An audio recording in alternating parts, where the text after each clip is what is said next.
अयोध्येत राम मंदिराचा सोहळा आता जवळच चाललाय।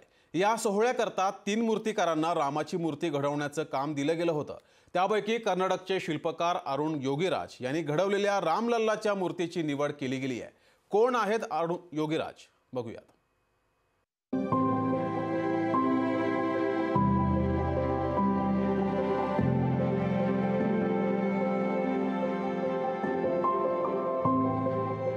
अयोध्येत उभारल्या जाणाऱ्या राम मंदिराचा मुख्य सोहळा 22 जानेवारीला होतोय। याकरता 3 मूर्तिकारांना श्रीरामाची मूर्ती घडवण्याचं कामही देण्यात आलं होतं। त्यापैकी कर्नाटकचे प्रसिद्ध शिल्पकार अरुण योगीराज यांनी घडवलेल्या रामलल्लाच्या मूर्तीची निवड करण्यात आली आहे। अयोध्येच्या राम मंदिरात याच मूर्तीची प्राणप्रतिष्ठापना होणार आहे। शिल्पकार अरुण योगीराज नेमके कोण आहेत पाहूयात।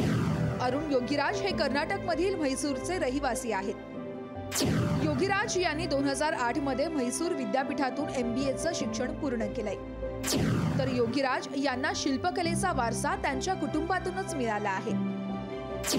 37 वर्षीय अरुण योगीराज प्रसिद्ध शिल्पकार योगीराज शिल्पी यांचे पुत्र आहेत। योगीराज यांचे आजोबा वाडियार घराण्याच्या राजवाड्यांना सौंदर्य देण्यासाठी ओळखले जात होते।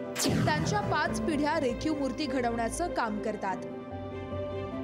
प्रसिद्ध शिल्पकार अरुण योगीराज यांनी सुभाषचंद्र बोस यांचा 30 फुटी उंचीचा पुतळा घडवला होता।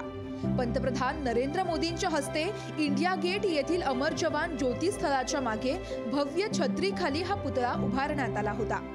पंतप्रधान नरेंद्र मोदींनी सुभाषचंद्र बोस यांचा पुतळा बसवला तेव्हा त्यांनी शिल्पकार अरुण योगीराज यांचंही कौतुक केलं होतं। एवढंच नाही तर अरुण योगीराज यांनी पंतप्रधान नरेंद्र मोदींची भेटही घेतली आहे। याशिवाय अरुण योगीराज यांनी केदारनाथ मध्ये आदी शंकराचार्यांची 12 फूट उंचीची मूर्तीही घडवली होती।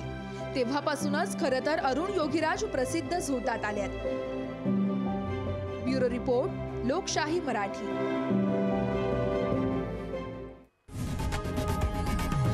लोकशाही मराठी ऐका, पहा, जागरूक रहा।